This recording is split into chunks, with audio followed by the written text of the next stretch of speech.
మంది అలారం మోగ్గానే లెగుస్తారు. నేనైతే అలారం పెట్టిన టైంకి అది మోగ్గానే కరెక్ట్‌గా లేచి ఇంకా పనులన్నీ స్టార్ట్ చేస్తాను. అందరికీ అలారం మోగ్గానే లెగవాలంటే చాలా కష్టం కదా! నేను కూడా అంతే. మరి వెంటనే ఎలా లెగుస్తాను అంటే, నేను రోజు 5:00కి లెగవాలండి. అలా లెగిస్తేనే నా పనులన్నీ కంప్లీట్ అవుతాయి. 5:00కి ఒక అలారం పెడితే, ఇంకొక టైము దానికన్నా ముందు 3:00కి అలారం పెడతా.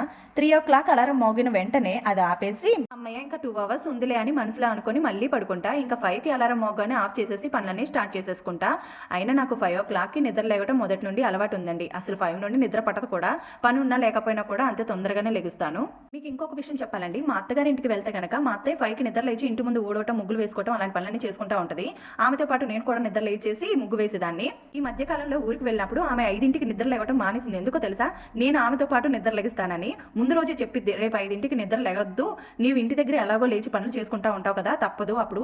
అందుకే ఇక్కడైనా కొంచెం రెస్ట్ తీసుకో, పడుకో అని చెప్పిద్ది. ఇంటికి నిద్ర లేచి పనులన్నీ చేసుకుంటే మళ్ళీ నేను కూడా నిద్ర లెగుస్తాననేసి ముందు రోజే ఇలా చెప్పిద్ది. ఆమెకి 5 తర్వాత నిద్ర పట్టదు, నాకు నిద్ర పట్టదు. మా అత్త చెప్పిందనేసి నేను కూడా అలా ఉట్టిగానే అలా పడుకుంటాను. నా కోసం ఆమె కూడా అలా నిద్రపోతున్నట్టు పడుకుంటది. ప్రతి కోడలికి ఇలా అర్థం చేసుకునే అత్త కనుక దొరికితే కనుక హ్యాపీగా ఉంటారు కోడళ్ళందరూ. కొంతమంది అత్తల గురించి విన్నానండి. పనులన్నీ చేసి అలసిపోయి పిల్లలతో కొంచెం లేటుగా లేస్తే చాలండి, దొరికిందిలే ఛాన్స్ అనుకుని పక్కింటి వాళ్ళ ఇంటికి వెళ్ళి, చూసారా ఎండబడినా కూడా ఇంకా నిద్ర లెగలేదేమా, ఇంక ఈమె ఎప్పుడు లెగవాలి, మాకెప్పుడు వండి పెట్టాలని పక్కింటి వాళ్ళ చెవులు కొరుకుతా ఉంటారు. నీకెలా తెలుసు అంటారేమో, నా చెవులు కూడా కొంతమంది కొరికారులేండి. అందుకే నాకు గుర్తుంది, మీకు చెప్తున్నాను. ఇలాంటి అత్తలు గనక ఉంటే కోడలికి రోజు ఏడిపోయినండి.